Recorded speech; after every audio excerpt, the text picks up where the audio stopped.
Hello, I'm Olesya Nikolenko, owner and creator of Mosaic Professionals. Today, let's meet matte and glossy over the dark side. This is a gel paint M8 called Dark Side. I'm starting with the gel paint as a background. Why I prefer to use gel paint instead of gel polish? Because I can control layer thickness better with the gel brush. Cure it.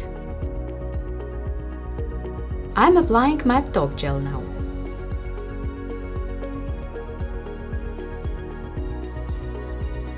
I love matte looking nails, really love. On top of wet matte gel, I'm applying spider gel to get curved lines.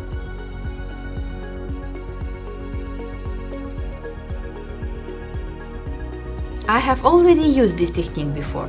Click on the link to see it. Cure it. Now let's open the dark side. I'm applying glossy perfect top to some areas.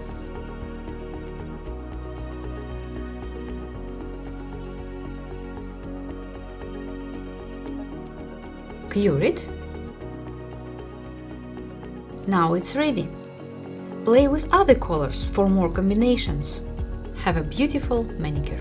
Become a professional and use both light and dark side of your creativity.